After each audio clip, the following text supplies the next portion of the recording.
Visakha railway station వద్ద 4 ఏళ్ల చిన్నారి కిడ్నాప్ కేసుని ఛేదించినట్లు విశాఖ ఈస్ట్ ఏసీపీ లక్ష్మీమూర్తి తెలిపారు. అర్ధరాత్రి ఘటన జరిగిన వెంటనే ప్రత్యేక పోలీస్ బృందాల్ని ఏర్పాటు చేసి దర్యాప్తు చేపట్టామన్నారు. సీసీ కెమెరాల ఫుటేజ్ ఆధారంగా చిన్నారి ఆచూకీని గుర్తించి క్షేమంగా కాపాడి తల్లిదండ్రులకు అప్పగించినట్లు వెల్లడించారు. ఈ కిడ్నాప్ ఘటన, పోలీసుల దర్యాప్తు, చిన్నారిని గుర్తించిన తీరుపై ఏసీపీ లక్ష్మీమూర్తితో మా ప్రతినిధి నరసింహ ఫేస్ టు ఫేస్.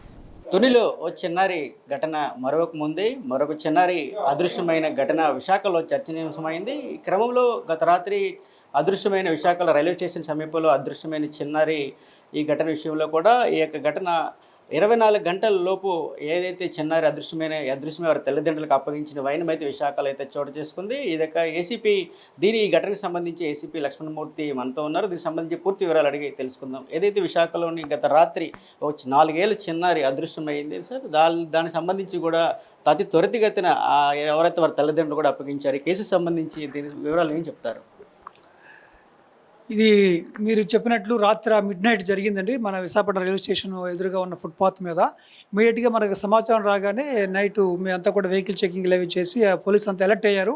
మా సిపి శంకరపట్ట బాచి ఐపీఎస్ వారి ఇన్స్ట్రక్షన్ మేరకు, మా డీసీపీ 1 మణికంఠ సార్ ఇన్స్ట్రక్షన్ మేరకు మా టీం అంతా కూడా టీములు ఫామ్ చేసుకున్నాము. మా ఈస్ట్ సబ్ డివిజన్లో ఆల్ ఎస్ఐఎస్ టీమ్స్ కూడా అన్ని వైపులా సస్పెక్ట్స్ వైపు వెళ్ళారు.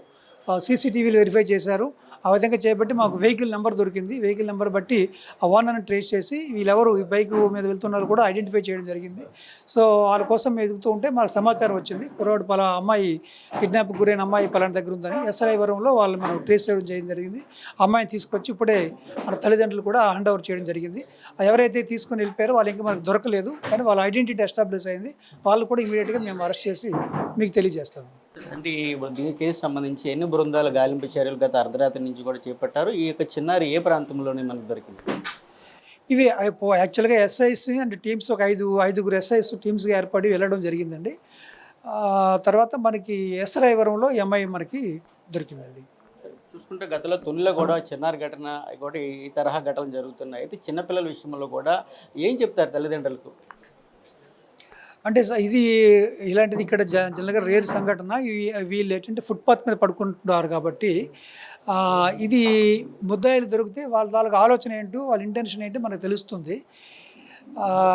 వాళ్ళు దేనికోసం చేశారనేది మనకి ఇంకా ఖచ్చితంగా తెలియదు, ఎందుకంటే వాళ్ళు ఇంకా మనకు దొరకలేదు. ఫర్దర్ ఇన్వెస్టిగేషన్లో మీకు ఆ విషయాలన్నీ చెప్తామండి. Thank you. అది పరిస్థితి. ఏదైతే గత రాత్రి అదృశ్యమైన చిన్నారి అయితే చాకచక్యంగా పట్టుకొని గాలింపు చర్యలో భాగంగా వారిని పట్టుకొని తమ తల్లిదండ్రులకు అయితే అప్పగించడం జరిగిందని ఏసీపీ అయితే చెప్పడం జరిగింది. ఏదైనా దీనికి సంబంధించి కూడా నేరస్తులు ఎవరు, దీని వెనకాతలు ఎవరు, కథా సూత్రధారులు ఎవరు అనేది ప్రాథమిక విచారణలో కూడా చెప్తామని కూడా ఏసీపీ చెప్తున్న పరిస్థితి అయితే నెలకొందని చెప్పవచ్చు. కెమెరామెన్ సూర్యతో నరసింహ, ప్రైమ్9 విశాఖపట్నం నుంచి.